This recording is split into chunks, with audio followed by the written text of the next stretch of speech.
Anarchy, and I'm the managing editor of Kaya Press. If you don't know, Kaya Press is an independent publishing house dedicated to Asian diasporic writing, housed right here at USC in the American Studies and Ethnicity program. Along with fiction, poetry, historical recovery, and performance text, Kaya has a series of film books. So tonight is really inspired and is a precursor to a new book that's coming out by Roddy Bogawa, which will be out later this summer, and it is entitled If Films Could Smell. So we're really, really excited about that book. Kaya Press's publisher, Sun Yang Lee, could not be here tonight, but she is fully immersed in turning Roddy's visions into a book.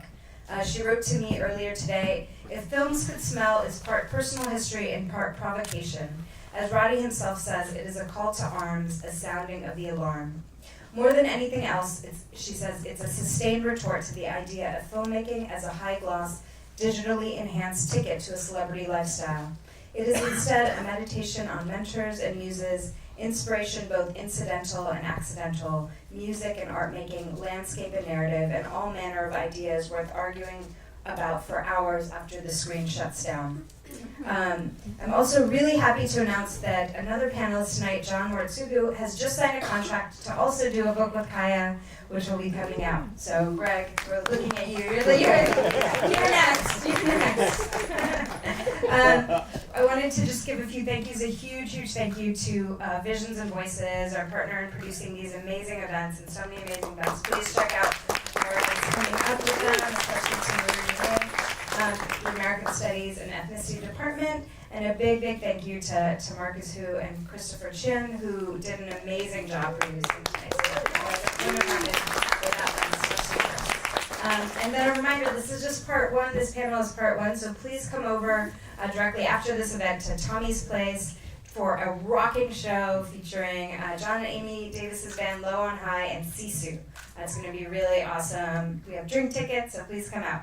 And one more announcement, next Friday, March 31st, right here at the USC School of Cinematic Arts, there's a special evening with filmmaker Andrew Ahn and a screening of Ahn's acclaimed Spa Night.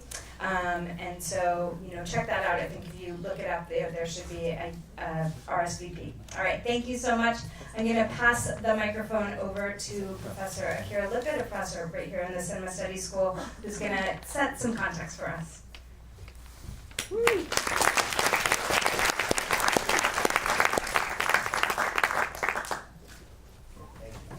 Welcome, everybody. If films could smell. right there. Okay, so I have to say just very quickly, and I apologize for taking this moment, but when I was in graduate school, my initial plan of writing my dissertation was about cinema and smell. And I had to abandon it because I didn't have enough stuff that I could work with, so I'm going to read your book with incredible excitement and anticipation. Welcome, everybody. It's a very special honor and privilege for me to be able to say a couple of opening remarks about this event hosted by Kaya Press, bringing together people, exactly the people who should be here. I'll keep my remarks short because you want to hear from them and you want to see parts of their work. I get the opportunity in this job periodically to speak to and introduce various guests that we host here, and some of them are really illustrious and accomplished people. We had Ho Xiao Shen here, we've had Frederick Wiseman here, we have some really great filmmakers, but I feel like this is my milieu. These are my folks.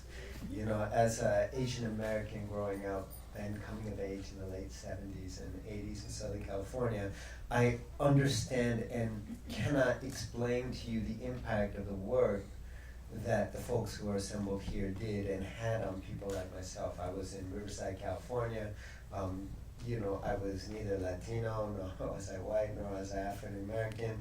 I tried to side with the Vietnamese who started showing up around the mid-1970s, but there was not a place and there was not a sensibility, there wasn't really an identity that was marked out in advance around the mid-1980s, when I think all of our guests began to really sort of erupt, as it were, with their work. There was this sense of something happening in the air that hadn't yet been defined, and which some 30 years later we're beginning to see the traces of. in some discernible form. And it's not reducible to something like Asian American. That would be a far too reductive and ultimately inaccurate description for the work they were doing.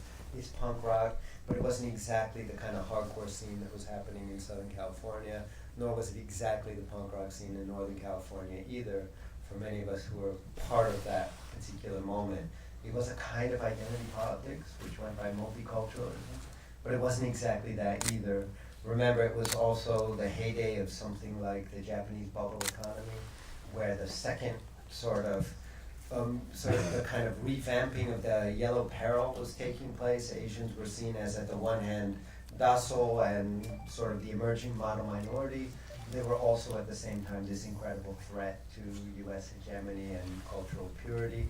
We were in the midst of the AIDS epidemic. We were thinking about what it meant to have identities that were marked by our sexuality and our sexual orientation.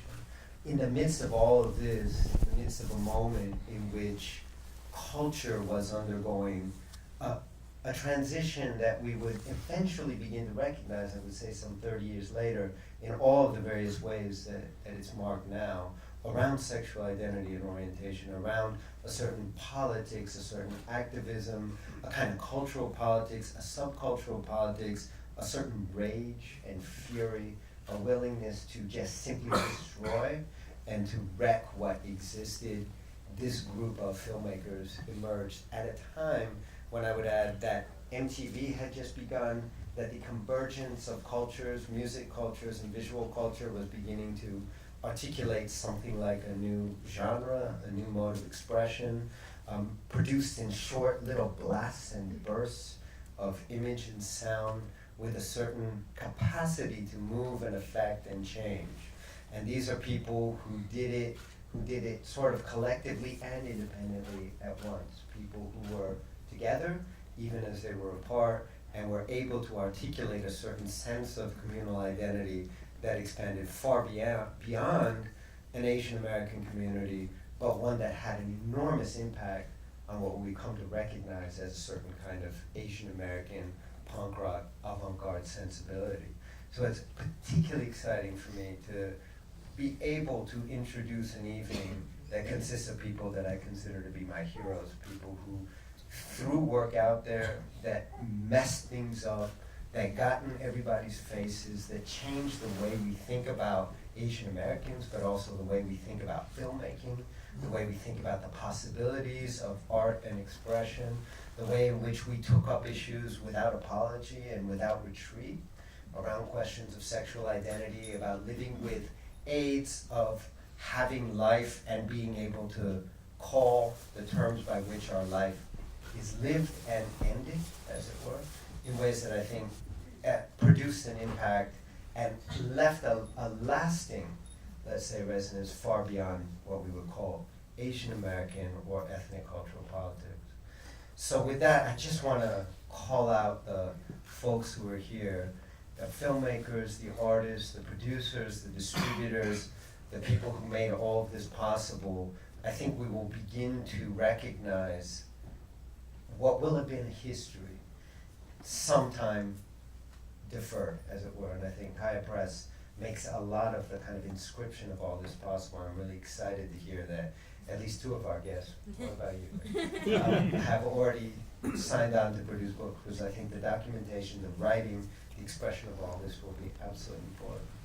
So with that, I would just like to welcome everybody here. I hope you will stay. I hope you stay for both parts of the event, and to introduce Marcus, who has been an incredibly important person as a producer and as a distributor. And I just want to say that what Strand Releasing has done under Marcus's supervision is to put on the map the work of the people who are here, which in many cases Marcus was producer, executive producer, as well as distributor, but to put it into conversation with people who might be familiar in other contexts.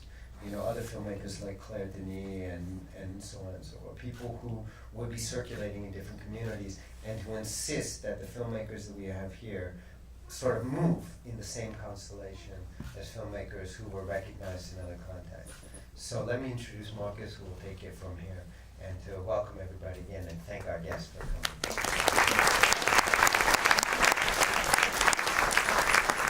Thank you so much. It's really a pleasure to actually do a panel with close friends and to have their muses, Jimmy Duvall, Amy Davis here. And show a little clip reel of the three directors first, and then I'll come back up.